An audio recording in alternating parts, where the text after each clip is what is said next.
Hello guys, welcome back to our channel. तो आज हम बात करेंगे सोनेट 54।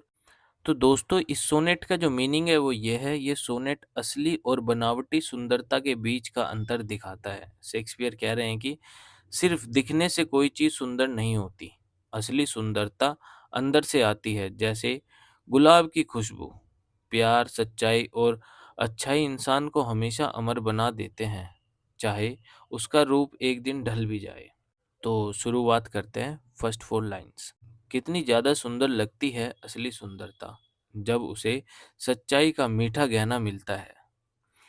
गुलाब दिखता तो सुंदर है, लेकिन वो और भी खूबसूरत लगता है क्योंकि उसके अंदर एक मीठी खुशबू भी होती है।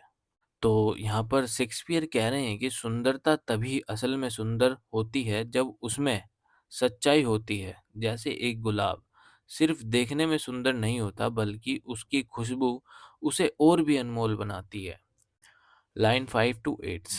जंगल के फूल भी गुलाब जितने गहरे रंग के होते हैं, लेकिन उनमें वो सुगंध नहीं होती जो असली गुलाब में होती है। वो भी कांटों के बीच उगते हैं और दिखने में अच्छे लगते हैं, पर जब गर्मी का मौसम उन्हें खिलाता है तो वो सिर्फ दिखावा ही लगते हैं। तो शेक्सपियर कह रहे हैं कि सिर्फ अच्छा दिखना ही सुंदरता नहीं होती। जंगल के फूल भी गुलाब जितने सुंदर दिखते हैं, लेकिन उनमें वो असली खुशबू नहीं होती जो एक सच्चे गुलाब में होती है। असली खूबसूरती अंदर से आती है, सिर्फ बाहर से नहीं। Line 9 to 12। लेकिन जंगल के फूल सिर्फ दिखने में अच्छे लगते हैं, उन्हें कोई पसंद नहीं करता और वो बिना किसी के नोटिस किए मुरझा जाते हैं।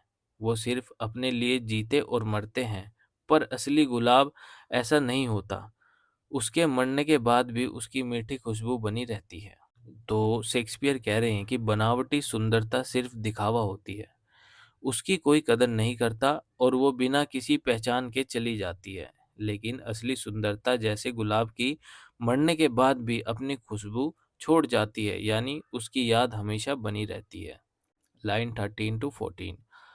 और इसी तरह तुम भी मेरे सुंदर और प्यारे प्रिय, जब तुम्हारी सुंदरता ढल जाएगी तब भी मेरी कविता तुम्हारी सच्चाई को अमर बना देगी।